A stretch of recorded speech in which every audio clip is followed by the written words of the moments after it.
सतत विचारला जाणारा एक कॉमन प्रश्न आहे. लेकरांनी हात उचलल्याच्या नंतर आपण काय केलं पाहिजे? आपल्याकडनं दोन गोष्टी होतात. एक तर आपण ते सतत त्याच्यावर रिॲक्ट असं करतो की त्यांनी हात उचलला की आपणही एक थपाटा देणार किंवा जोरात रागवणार.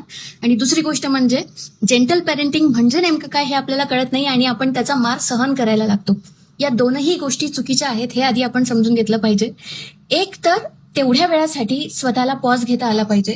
जसं की आपल्याला खूप जास्त राग आल्याच्या नंतर भलेही आपण कोणावर हात उचलणार नाही, पण त्याच मोमेंटला तुला इतका राग येण्याचं नेमकं काय कारण आहे हे जर विचित्र पद्धतीनं विचारलं गेलं तर उलट तो राग आणि ती चिडचिड वाढत जाते.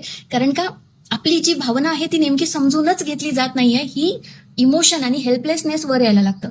त्याच्याऐवजी जर मला माहितीये तुला आता राग आलेला आहे पण आपण हात उचलू शकत नाही, मला माहितीये तू आता खूप फ्रस्ट्रेटेड आहेस पण हात उचलायचा नाही, मला माहितीये तुला आता खूप वैतागल्यासारखं होत आहे पण हात उचलायचा नाही, हे जेव्हा आपण वारंवार बोलत राहतो सांगत राहतो आणि त्याच्याऐवजी त्याचा राग बाहेर पडण्यासाठी त्याला काही गोष्टी सुचवतो, जसं की तू पिलोवर पंच करू शकतोस, तू जम्प करू शकतोस है ना, जेणेकरून त्याची जी एक्सेसिव्ह एनर्जी आहे ती बाहेर सुद्धा पडेल, पण म्हणून त्याला दुसऱ्या कोणाला मारावं लागणार नाही.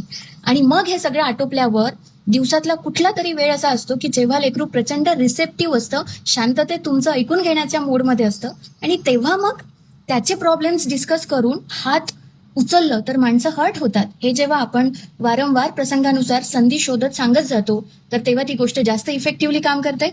अजून तुम्हाला डिटेलमध्ये समजून घ्यायचं असेल तर तुम्ही पॅरेंटिंग टिप्स हे हायलाईट बघू शकता. वेगवेगळ्या पोस्ट आणि रील्सच्या माध्यमातून मी ऑलरेडी या विषयावर भरपूर बोलले आहे.